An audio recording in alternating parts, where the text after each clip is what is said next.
Alô, meus queridos! Fala, minhas queridas! Estamos mais uma vez aqui com você, continuando mais um teminha. O tema da nossa aula de hoje é um tema que cai muito em prova, até porque tanatologia médico-legal, após os conceitos introdutórios, é um tema técnico, doutor, e é um tema que abarca aquilo que nós chamamos de cronotanatognose. Tudo bem?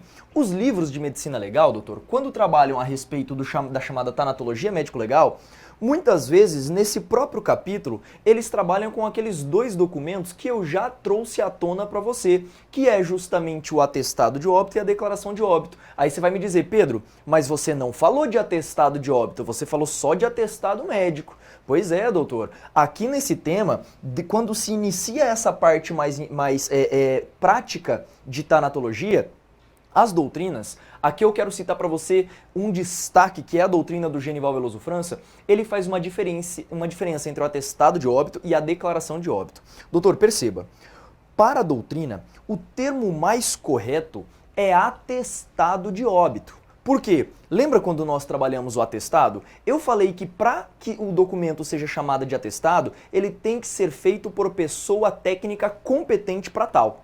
Ok? De outro lado, declarações e depoimentos qualquer pessoa pode fazer. Percebeu? E aí, o tema técnico a respeito desse documento, para a doutrina, deverá ser atestado de óbito. Mas, você vai levar para a tua prova de outra forma. Igualzinho eu passei para você, que é a chamada declaração de óbito. Pedro, por que eu vou usar o termo declaração de óbito se a doutrina diz que o correto é atestado de óbito? Adivinha, doutor? Erro na legislação. A legislação que regulamenta esse termo exarado pelo serviço público no Brasil, ela define o termo como sendo declaração de óbito. E é justamente desta forma que cai em prova.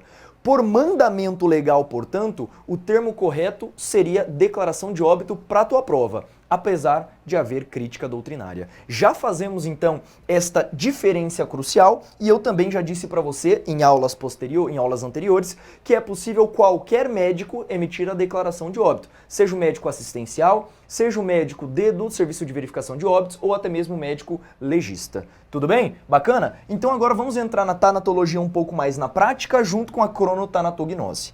Aqui, doutor, despenca questões de prova. Eu vou pedir, se necessário, que você assista 1, 2, 3 vezes essa aula, sempre acompanhando com o materialzinho do lado. Porque o critério técnico, repito, aqui é demais. Quer ver? Vem aqui comigo. Para nós iniciarmos o estudo da chamada cronotanatognose, você que é quase perito em línguas antigas, sabe que o prefixo crono dá a ideia de tempo, enquanto tanato dá a ideia de morte e gnose vem de diagnóstico. Então, basicamente, a cronotanatognose é uma área especializada da medicina legal que se preocupa com o estabelecimento daquilo que nós chamamos de intervalo pós-mortem, ou chamado também tecnicamente de IPM. Pedro, mas o que é o intervalo pós-mortem, chamado também, neste caso, de IPM? Doutor, IPM é o intervalo entre o óbito efetivo, não é? E o tempo em que esse cadáver foi encontrado no local do crime. Então, para você entender quando aconteceu aquele crime, faça um raciocínio retrógrado com base no intervalo pós-mortem. Deu para entender? Tranquilão? Então o intervalo pós-mortem é o objeto de estudo da cronotanatognose. Por isso que eu falei para você que nós vamos ver tanto alguns intervalos aqui, quanto também vamos estudar quais são os chamados fenômenos cadavéricos. Tudo bem? Vem aqui comigo. Então vamos partir a partir do momento em que houve uma morte. Morte, eu já falei para você que ela precisa ser diagnosticada. Pedro, mas como a morte precisa ser diagnosticada, doutor? Eu já havia dito para você isso daí em aulas anteriores também. Lembre-se, a resolução 1480 de 97 do Conselho Federal de Medicina hoje estabelece vários critérios a serem adotados, com o norte sendo a morte encefálica. Perceba, esta resolução, ela trabalha como diagnóstico de morte a chamada morte encefálica, diferente da morte cerebral, tudo bem? Na morte encefálica, ela será constatada por vários sinais, apneia, coma aperceptivo e ausência de resposta motora supraespinhal. Basicamente são esses os três conceitos e em alguns casos se realizam os chamados exames complementares também previstos na resolução. Tudo bem? Bacana? Então a morte é um fenômeno que precisa ser diagnosticado. Só que, doutor, existe um interregno, existe um intervalo em que eu não tenho como ter certeza plena da morte. Neste intervalo, Gabriel Turtz, quando ele foi estudar, ele chamou esse intervalo de período de incerteza e botou o nome dele, claro, de Turtz. Deu para entender? Então o período de incerteza de Turtz é um período marcado por sinais que nós chamamos de sinais abióticos imediatos. Pedro, por que sinais abióticos imediatos? Sinais, prefixo a é um prefixo de negação, biótico vem de bios, de vida. Então são sinais de ausência de vida imediatamente após a morte. Olha que lindo! Então, os sinais abióticos imediatos são os sinais que protagonizam o período de incerteza de Turtz, não trazendo à tona uma morte efetiva por enquanto. Não é à toa que o nosso Código de Processo Penal estabelece que o exame de necropsia deverá ser realizado após 6 horas do óbito. Deu para entender? Então olha que interessante. Justamente por que após 6 horas, Pedro? Para que se constate os sinais posteriores aos sinais abióticos imediatos, que são os chamados consecutivos. Tudo bem? Então vamos primeiro trabalhar com esses sinaizinhos, os chamados sinais abióticos imediatos, que nada mais são do que são sinais imediatos de ausência de vida. Tudo bem? Sinais de ausência de vida, portanto, sinais abióticos imediatos. Ok? Já havia dito, são sinais, doutor, de probabilidade de morte, que constatam aquilo que eu chamei com você de morte aparente. Perceba, os sinais abióticos imediatos são sinais provenientes da cessação das funções vitais do nosso organismo. Quer ver? Existe, primeiro, a perda de consciência. Quando eu trabalho com a perda de consciência, notadamente a perda de consciência é um sinal abiótico imediato. Perceba, trata-se necessariamente de um sinal abiótico imediato. Só porque uma pessoa está sem consciência, ela necessariamente está morta, doutor? Claro que não. Por isso que é um sinal de probabilidade de morte. Ok? Em seguida, midríase paralítica bilateral. Pedro, o que é midríase? Doutor, midríase é contração da pupila. Miose é constrição da pupila. Então, se você coloca a luz sobre o olho da pessoa, esta pupila ela deve se contrair.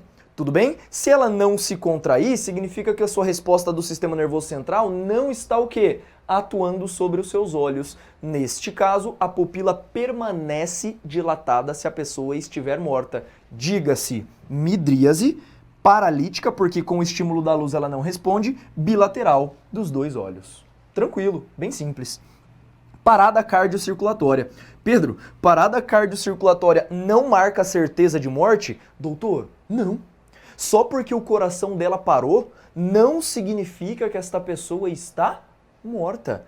É possível haver choque cardiogênico com posterior utilização de equipamentos que vão reviver essa pessoa, notadamente hoje o desfibrilador.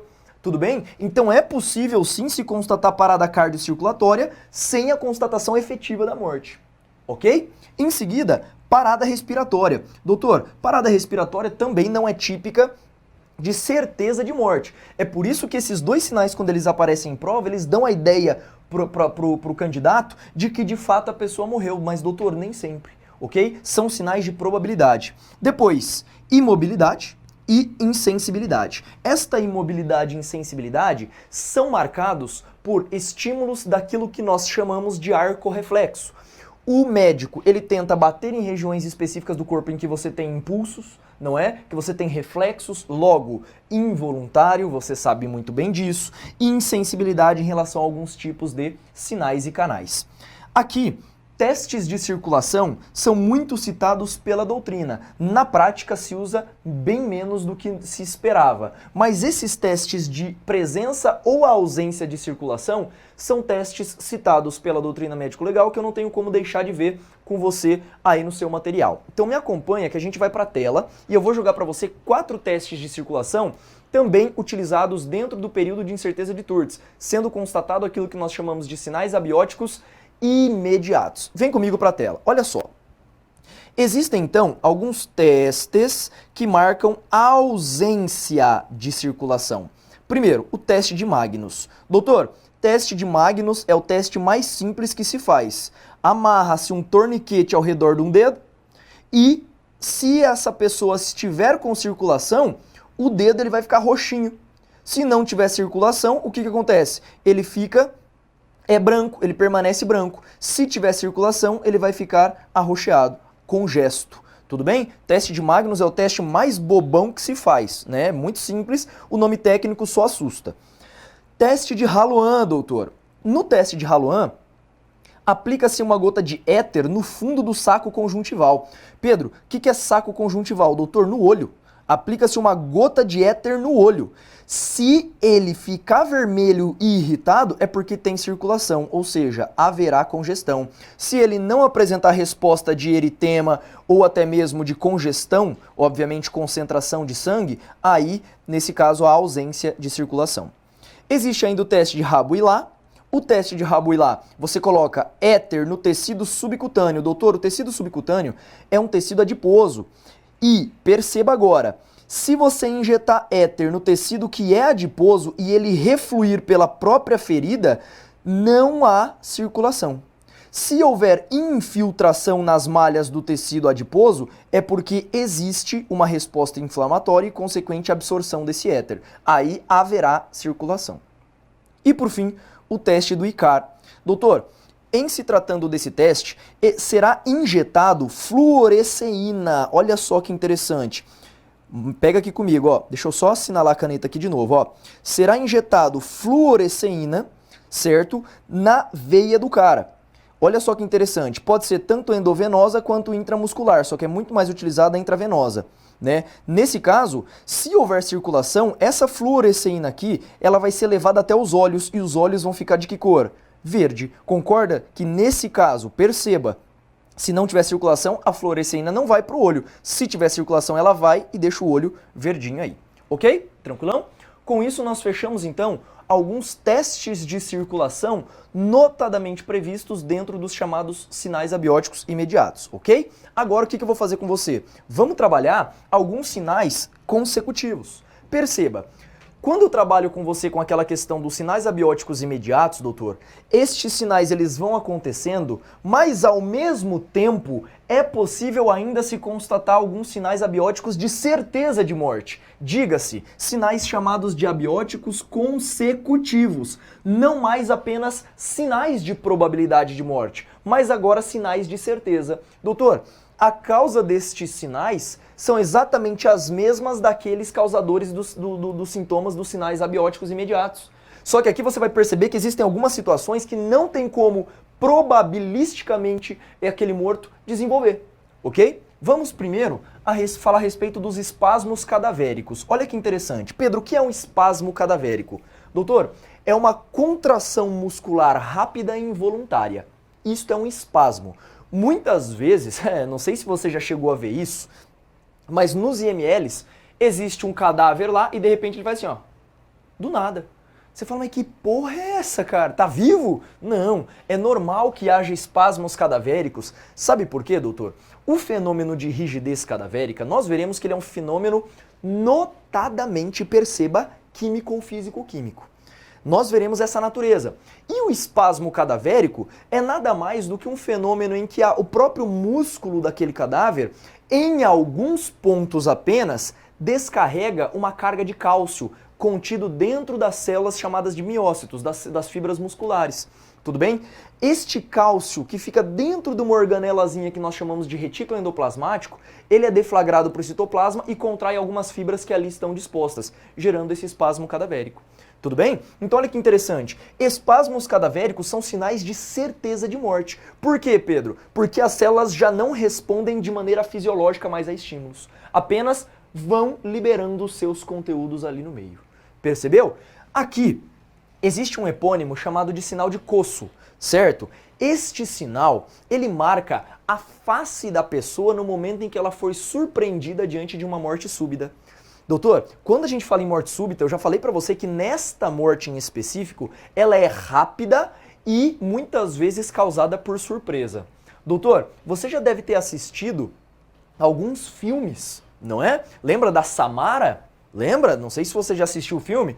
ela muitas vezes, a pessoa ela fica tão assustada com a feição, ou com o susto, ou até mesmo com a surpresa que ela leva, que a feição da face, quando ela morre, ela fica exatamente, ó, com a feição que ela morreu. Este é o sinal de coço. Tudo bem? Aqui, a pessoa ela mantém o estado de ânimo, a sua fisionomia do momento de morte, justamente porque naquele momento o músculo contraiu e ele não vai ter mais o estímulo para relaxar, porque a pessoa vai estar morta. Deu para entender? Então seria o sinal que essa pessoa mantém no momento em que foi surpreendido diante de uma morte súbita. Isso pode ser causado por um fator externo ou até mesmo por um fator interno, como a morte por inibição, como nós já conversamos. Tudo bem? Desidratação. Doutor, desidratação você consegue perceber que é um fenômeno notadamente físico. Pedro, por que físico? Doutor, porque a água evapora. Isso aqui é um fenômeno físico de fenômeno cadavérico. Então, você percebe quando o cadáver ele morre, hoje, na verdade, quando o cadáver morre, não, o cadáver já é morto, né, meu filho? Quando uma pessoa viva morre, os mecanismos fisiológicos de controle de temperatura se perdem. Neste caso, o corpo começa a perder mais água do que o esperado. E a desidratação de diversos órgãos e partes do corpo geram alguns tipos típicos de sinais. Como assim, Pedro? Primeiro, a perda de peso. Doutor, quando a água passa do estado líquido para o estado gasoso, você entende que isso aqui basicamente é o quê? Isso aqui é um fenômeno físico, concorda comigo? Apenas alteração da forma física da matéria. Não tem problema, não houve alteração do composto molecular aqui, por isso que ele é considerado um fenômeno físico. Tudo bem? Então a água, quando ela evapora dos olhos, ela evapora das mãos, ela evapora dos braços e assim consegue-se constatar alguns sinais. Então um deles seria a perda de peso, outro seria a desidratação generalizada da pele, principalmente a pele no que tange a apergaminhamento ou pergaminhamento, pode ser a mesma coisa. Então, desidratação nesse caso, principalmente do corpo como um todo, pés, mãos, lábios muito marcadamente, pescoço, gerando um apergaminhamento ou pergaminhamento. Os dois termos estão corretos. Tudo bem? Gerando um pergaminhamento da pele com dessecamento de mucosa. Doutor, o dessecamento de mucosa, ele é muito constatado em regiões genitais e também na boca. Então, por exemplo, a boca vai ficar seca. Óbvio. Pedro, por que a boca fica seca? Porque ali o conteúdo da saliva ele vai evaporar e ela vai ficar literalmente seca. Então, dessecamento de mucosa muito típico. Mucosa do olho também, Pedro? Sim. E doutor, no olho existem sinais típicos que marcam os chamados sinais abióticos consecutivos. Quais são eles? Olha que interessante. Em se tratando de olhos, eu peço que você tenha muita atenção na tua prova. Pedro, por quê? Porque existem 3 epônimos, muitas vezes utilizados, justamente marcados para a desidratação ocular. Como assim, Pedro? Primeiro existe um sinal chamado sinal de Sommer-Larcher. Pedro, o que é o sinal de Sommer ou chamado também sinal de Sommer-Larcher? Quando uma pessoa morre com os olhos abertos, com os olhos entreabertos, esta região da esclerótica, ela fica sujeita à oxidação pelo oxigênio. Então o oxigênio atmosférico, ele reage com a esclerótica, produzindo um pigmento de oxidação. E esse pigmento de oxidação, ele tem uma coloração marrom. E esse olho entreaberto que vai ter essa pigmentação mais marronzinha nos olhos, marca aquilo que nós chamamos de sinal de Sommer e Larcher. Tudo bem? Entenda. Então esse sinal ele é marcado nos olhos pela evapotranspiração que tem, juntamente pela oxidação promovida pelo oxigênio, já que a esclerótica é uma membrana biológica extremamente porosa, doutor. Extremamente porosa. Tudo bem? Sinal de Ripot ou Ripaut para alguns, não é? Acontece aproximadamente 8 horas após o óbito, que nada mais é do que a depressão do globo ocular. O que o médico legista faz? Ele apalpa. Ao apalpar o olho, ele percebe que o olho ele vai descendo, justamente porque ali já houve evaporação de algum tipo de conteúdo, notadamente o humor vítreo que nós chamamos, só que pouco se perde do humor vítreo, não é tanto assim, mas principalmente da hidratação do próprio olho. Ali vai perder um pouquinho de água e aqui nesse caso tem-se a depressão do globo ocular, principalmente a apalpação. Tudo bem? E por fim o sinal de Bolshoi, que é o enrugamento. Doutor, o enrugamento dos olhos acontece justamente também pela perda de água. Todos esses fenômenos que você consegue encontrar, você pode encontrar aí na tua prova. Tudo bem? Então sinal de Sommer e Larcher, sinal de Ripot e sinal de Bolshoi. Nesse caso, o que eu quero ver com você? Como a prova já trouxe, vem comigo para a tela, que eu quero trazer para você mais um casozinho desse sinal. Olha só que interessante, ó. Lembra que eu falei para você que fica marronzinho? Olha só como é que fica a região em que o olho estava aberto aqui, ó. Nesta região em que o olho está aberta, houve oxidação por parte de oxigênio. Certamente essa pessoa morreu de olhos abertos, marcando o sinal que nós chamamos de Sommer e Larcher. Bacana? Volta aqui comigo. Vamos trabalhar agora o chamado livor mortis, doutor. Isso é importante. Então falamos já de espasmos cadavéricos, falamos da desidratação, que é um fenômeno físico, e agora vamos falar do livor mortis. Doutor, o que é livor mortis? Primeira coisa que você tem que entender, também se trata de um fenômeno físico. Pedro, por que o livor mortis é um fenômeno físico? Doutor, porque acontece por influência da gravidade. O que é o livor mortis, tecnicamente falando? Se você alguma vez for numa cena do crime em que há um cadáver, este cadáver, você vai perceber que o sangue, como houve parada cardiorrespiratória desse sujeito, o sangue ele tende a descer para as regiões mais baixas do corpo. Se esse cadáver estiver, presta atenção agora, em decúbito dorsal, vale dizer, deitado descosta é foda, né? Esse cadáver estiver deitado de costas, tudo bem? O nome disso técnico é decúbito dorsal. Pedro, mas e se ele estiver deitado de frente? O nome disso é decúbito ventral. Tudo bem? Então, se esse cadáver estiver deitado de costas, ou seja, em decúbito dorsal, neste caso, o sangue ele vai migrar para estas regiões das costas e também dos glúteos desse cadáver. O sangue migra para aquela região e vai começar a produzir algumas manchas ali presentes. Olha que interessante.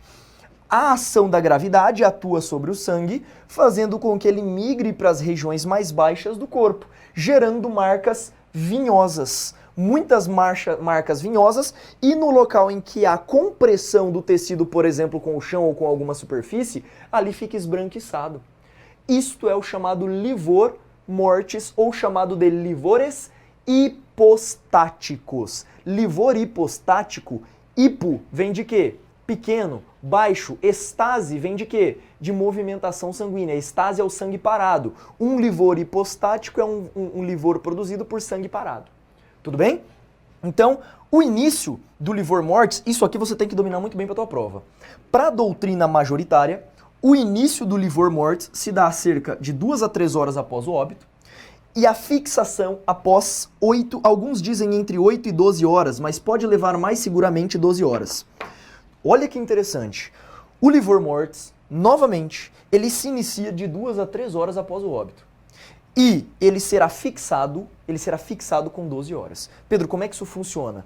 A doutrina diz que isso depende das características do cadáver. Por isso que alguns doutrinadores, entre ele o Delton Krauss e o Higino de Carvalho Hércules, eles usam o intervalo entre 8 e 12 horas. Tudo bem? Mas aqui, leve mais acertadamente 12, que é o que mais se vê na literatura. Nesse caso, Pedro, se eu encontrar uma cena de crime com um cadáver com 15 horas e eu tentar virar esse cadáver, o sangue vai desaparecer e vai para outra superfície? Doutor, não, porque em 12 horas o sangue já se fixou naquela região, já se impregnou sobre os tecidos e não some mais. Ok? Então cuidado com esse intervalo que a gente chama de intervalo pós-mortem. Perceba que isso aqui vai dando sinais de quanto tempo aquele cadáver está naquele local de crime. Por isso que o tema é cronotanatognose. Eu estudo tanto o fenômeno cadavérico associado ao prazo em que ele aparece. Ok? Bacaninha? Então falamos do livor mortis, bem simples aqui para nós também. Avança comigo. Em se tratando do livor mortis, é interessante também citar que é comum que nós encontremos manchas vinhosas, um sangue mais escurecido, que nós chamamos de sangue venoso, em que existe alta taxa de CO2 nesse sangue. Agora, quando esse sangue ele aparecer mais róseo, mais carmim, é muito comum nós veremos que se encontre monóxido de carbono. Doutor, em livores hipostáticos de coloração mais róseo, carmim, altamente indicativo de intoxicação por monóxido de carbono, justamente porque não é formado uma hemoglobina com CO2, mas agora a hemoglobina com CO apenas, monóxido de carbono, formando aquilo que nós chamamos de carboxihemoglobina. Tudo bem? Bacana? Fechou então, livor. Vamos falar de rigor mortis. Pedro, você me disse que a desidratação é considerada um fenômeno físico. O livor mortis é considerado um fenômeno físico. E o rigor mortis, ele vai enrijecer. Então, como ele enrijece, é um fator físico também. É assim? Não. Ah, Pedro, por que que não é assim? Doutor, rigor mortis, ou chamado também de rigidez cadavérica, para doutrinas majoritárias, não se trata de um fenômeno físico, mas se trata de um fenômeno químico em tese. Pedro, por que em tese? Porque nós temos uma doutrina que é a doutrina do França, que ele fala que não é químico puro, não. Ele fala que é físico-químico. Então, como que eu levo isso para minha prova, Pedro? 90% das questões adotam o posicionamento do Higino de Carvalho Hércules. Fenômeno químico. Agora, se a questão citar algum ponto específico doutrinário, você pode dizer, agora a doutrina minoritária mais existe, a posição do França, que é um fenômeno físico-químico. Mas físico puramente nunca é a rigidez cadavérica. Tudo bem? Bacana? Então vamos lá. Por que ele é considerado um fenômeno químico? Porque eu coloquei para você um mecanismo de envolvimento da rigidez cadavérica. Pedro, por que o cadáver ele apresenta aquela rigidez e depois volta ao normal? Olha que interessante. Aqui eu preciso estudar com você um pouquinho da fisiologia da contração muscular. Doutor, as células musculares são células especializadas na síntese de proteínas envolvidas na contração, que é, notadamente, você encontra, por exemplo, a actina, a miosina e algumas outras proteínas intermediárias. Tudo bem? Nesse caso, o ATP, aquela molécula química que nós chamamos de adenosina trifosfato, ela se liga à miosina e separa esta miosina da actina, deixando-a em forma livre novamente. Então esta miosina, quando ela recebe o ATP, perceba, ela se desliga da actina. E aí, havendo hidratação com liberação e quebra do ATP, aí sim ele se liga à actina. Doutor, se tiver ATP ligado na miosina, você pode ter certeza que essa miosina não está ligada à actina. Agora, quando você contrai o músculo, você tem que quebrar ATP, você tem que fazer essa miosina se ligar na actina. E para que isso aconteça, eu tenho que ter quebra de ATP em ADP. ADP, adenosina difosfato, mais fosfato inorgânico sendo liberado aqui. Aí sim ela se liga à actina. Quando a miosina estiver ligado na actina, somente haverá esta ligação se houver intermédio de um íon que nós chamamos de cálcio, doutor. Não há contração muscular se não houver cálcio. Percebeu? Então, de novo, esta fisiologia ela envolve uma molécula de miosina com ATP no seu sítio específico, sítio ativo. Esta molécula de miosina ela vai tentar se ligar na actina. Ela vai tentar, mas se não tiver cálcio ela não consegue. Havendo cálcio no meio, o cálcio ele desloca a actina e permite que esta actina se ligue à miosina. Se a actina se ligar à miosina, ATP se divide em ADP mais fosfato inorgânico. E aí ele libera para o meio o ADP na presença do cálcio. Tudo bem? Quando a pessoa morre, olha que interessante, o corpo para de usar oxigênio porque você não vai estar mais respirando.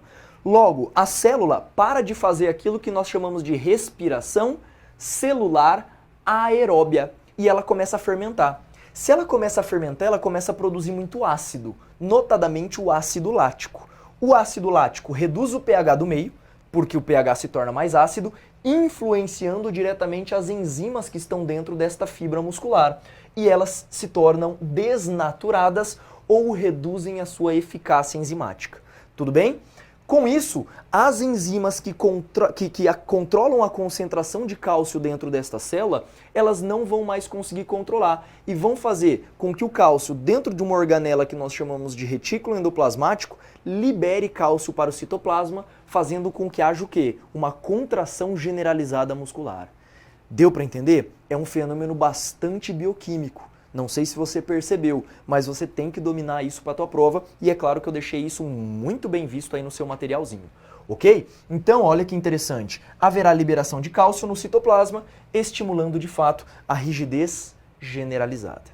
Por isso que a doutrina fala que é um fenômeno mais químico do que físico, porque aqui nós temos transformação de moléculas, ó. Percebeu? Então, notadamente, se trata de um envolvimento bioquímico ou químico para a doutrina majoritária. Bacana?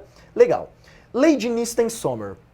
Pedro, o que é essa tal desta lei de Nisten-Sommer? Doutor, a lei de Nisten-Sommer, ela vai falar que a rigidez cadavérica começa em músculos menores, justamente por conter menos fibras, e vai se propagando para músculos maiores, notadamente músculos do tórax, músculo das costas e músculo das pernas. Então é comum a gente notar o seguinte, na rigidez cadavérica ela começa pela testa, desce para a região da mandíbula, vem para o pescoço, acomete o tronco e os membros superiores e em seguida vai para os membros inferiores. Então a rigidez, ela começa da cabeça para os pés e da mesma forma a desfixação também acontece da cabeça para os pés. Esta lei é chamada lei de Nisten-Sommer. Começa na cabeça e depois vai para o tronco, membros superiores e membros inferiores. O início, doutor, da rigidez cadavérica se dá aproximadamente entre 1 e 2 horas do óbito dessa pessoa, com o pico acontecendo entre 8 e 12 horas também, muito parecido inclusive ao momento em que há o tal do livor mortis, tudo bem? Fixação do livor. Aqui nesse caso, o desaparecimento ele dura até 24 horas esse rigor mortis. Após 24 horas, existe uma redução desse rigor mortis e a pessoa volta a ficar novamente molinha. Ok? Então falou de rigor mortis, é isto que eu quero que você se lembre. Eu tenho duas observações para você. Monóxido de carbono e estricnina. Doutor, o monóxido de carbono, como eu já havia dito, ele influencia tanto no livor, gerando manchas mais róseas, mais cor de carmim, enquanto a rigidez ela é muito mais tardia, menos intensa por essa intoxicação. Ok? Ela é muito mais tardia, ela acontece de maneira menos intensa se houver intoxicação por monóxido. E no caso da estricnina, doutor, a estricnina é um rodenticida, ele mata rato, é um tipo específico de agrotóxico que mata rato, tudo bem? Ele é um rodenticida que nós chamamos. O mecanismo fisiológico dele inibe alguns canais, principalmente no tronco encefálico, chamado canais de glicina. Se houver entupimento, digamos assim, desse canal de glicina pela estricnina, haverá convulsões, liberação de muito impulso nervoso para os membros dessa pessoa. E é por isso que a morte por estricnina, ela é marcada, como há muita deflagração de impulso, a rigidez cadavérica ela é muito mais antecipada, um tempo acontece menor que esse citado para você e de maneira muito mais intensa. Percebeu? Ela é muito mais rígida e ela é antecipada, justamente porque envolve a deflagração de alguns impulsos nervosos a nível de sistema nervoso central. Show de bola? Então o rigor mortis, doutor, notadamente se trata de um fenômeno químico e para alguns em um entendimento mais minoritário físico-químico. Ok? E o algor, Pedro? O algor mortis. Doutor, algor é perda da temperatura corporal. Perder temperatura é um fenômeno físico, perceba. Aqui estamos diante de um fenômeno físico porque é redução de temperatura apenas. Redução do grau de agitação molecular ali que você está envolvendo. O algor, doutor, a perda de temperatura, ela varia muito, mas muito de acordo com a pessoa. Quem tem mais tecido adiposo demora mais para perder temperatura. E pessoas mais magrinhas, como por exemplo eu, perderia muito mais facilmente. Então depende das características do cadáver. Não há unanimidade na doutrina para intervalos de perda dessa temperatura. Eu cito para você aqui nesse ponto mais específico a doutrina do Genival Veloso França, que ele fala que uma pessoa mediana, de 1,70 m com 70 kg, a tendência é que ela perca 1,5 grau Celsius a cada hora após o óbito. Pedro, mas como se afere essa temperatura? Então, você pega um termômetro, sabe, já feriu temperatura de cachorro? Já viu como é que cachorro afere temperatura? É o mesmo jeito. Vai se introduzir no canal do reto desse cadáver um termômetro, deixar ali um tempinho para que se verifique. Ok? É basicamente assim. Essas 5 características que eu trouxe para você aqui são chamados de sinais abióticos consecutivos. Marcadamente sinais de certeza. Existe um outro sinalzinho que eu não coloquei para você porque ele aparece muito menos em prova e eu vou só comentar com você, também obviamente está colocado no seu material. Qual é esse sinal, Pedro? É um sinal que nós chamamos de opacificação da córnea. Pedro, o que é a opacificação da córnea? Doutor, já viu aquelas pessoas que têm o olho bem turvo? O olho ele fica meio branquinho? Pois é, opacificação da córnea. Por que existe opacificação da córnea, sendo esse um sinal consecutivo, sendo esse um sinal de certeza? Esta opacificação se dá em detrimento da desnaturação de proteínas dos olhos. Como elas desnaturam, elas denaturam e precipitam. É o que acontece, por exemplo, com o ovo. A clara do ovo, quando fica quente, ela não fica branca? Aqui é a mesma coisa. Só que aqui você não vai esquentar no caso, né? Você vai ter redução do pH. Como o pH fica muito mais ácido, a tendência destes óleos é que eles precipitem proteínas, deixando o olho com uma estrutura mais turva, que é a opacificação da córnea, o termo técnico correto. Eu trouxe para você algumas figurinhas para nós darmos uma olhada a respeito desses fenômenos. Me acompanha aqui para a gente dar uma olhada. Olha só o livor, que interessante, doutor. Falou de livor, esta é a região que estava encostada no chão e essa outra região aqui é a área que acumulou mais sangue. Isto é tipicamente um chamado livor mortis. Perceba isso daqui, como é que ele aparece para você na tua prova. Perceba a região do glúteo mais achatado sobre o chão e essas outras regiões muito mais arroxeadas, ok?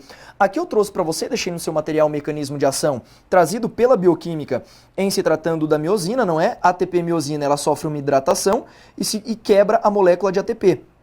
Ao quebrar a molécula de ATP, ela se liga à actina, percebeu? E essa actina libera o ADP mais o fosfato inorgânico, fazendo o complexo actina-miosina. Em seguida, a actina se desliga e a miosina se liga novamente a um ATPzinho aí. Ok? Tranquilo? E agora vamos para as nossas questões sobre o tema, para tentar entender como é que isso efetivamente vem sendo cobrado nas nossas provas. Vamos lá? Na tanatologia, a cronotanatognose é o estudo por meio de sinais físicos e químicos da estimativa da hora da morte. Quanto aos fenômenos cadavéricos ligados a esse estudo, assinale a alternativa correta. Letra A. A desidratação é um fenômeno cadavérico de ordem física, tá certo? Perfeito. Que causa perda de peso, correto, apergaminhamento da pele, correto, dessecamento de mucosa, correto, e fenômenos oculares. Doutor, perfeito! Gabarito de cara, letra A. Vamos ver o erro das outras aqui, ó. Resfriamento do corpo, nesse caso, resfriamento do corpo, livor hipostático, rigidez muscular e desidratação são fenômenos de ordem física. Doutor, a rigidez cadavérica é de ordem química. Letra B tá errada. Olha-se. A rigidez cadavérica nada mais é do que uma variante da contração muscular provocada pela escassez de oxigênio nos tecidos. Assim, nos casos de morte rápida, natural ou violenta, tende a aparecer mais cedo e a durar menos. Não, depende do tipo de morte dessa pessoa. Muito errado essa assertiva aqui. Olha a próxima. A regra de Nisten é aplicável ao fenômeno cadavérico de ordem química denominado putrefação? Não, rigor mortis. Tá errado. E letra E. A mancha negra da esclerótica, também conhecida como sinal de Sommer, tem a sua gênese pelo processo de autólise. Não, doutor, autólise é putrefação. Na verdade, tem a sua gênese na oxidação da esclerótica. Questão também errada aí no ponto concreto. Olha a nossa próxima questão. A rigidez cadavérica instala-se devido ao aumento do teor de ácido lático nos músculos e consequente coagulação da miosina. Doutor, o gabarito oficial dessa questão do CESP foi correto porque ela trouxe que há nesse caso um aumento do teor de ácido lático, o que é verdade por conta da fermentação, só que ela usou o termo coagulação da miosina. Vem aqui para mim. Quando se utiliza o termo, doutor, coagulação da miosina, a coagulação ela não é sinônimo técnico, pelo menos, de contração muscular. Mas, para o CESP em 2013, ele utilizou esse termo e deu como sendo correto. Então, fica a dica para as próximas provas. Se houver a substituição do termo contração muscular por coagulação, marque como sendo correto, apesar de nós sabermos que tecnicamente são coisas distintas. Bacana? Vem comigo para a nossa próxima questão. Dá uma olhadinha, ó. Próxima questão, ela fala assim: os livores cadavéricos se formam devido à ação da gravidade. Doutor, perfeito. Livor cadavérico se forma por conta da ação da gravidade? Sim, até porque o livor cadavérico, quando a gente estuda, trata-se de um fenômeno que a gravidade baixa os níveis de sangue para as regiões mais baixas desse corpo. Tudo bem? Bem tranquila essa questãozinha, gabarito correto, e com isso nós fechamos os chamados sinais abióticos consecutivos. Tudo bem? Minha dica para você é complementar o seu conteúdo ainda mais com material e fazer aquele esqueminha para na hora da prova conseguir lembrar os intervalos que eu trouxe aqui para você e também os motivos de cada um desses fenômenos cadavéricos.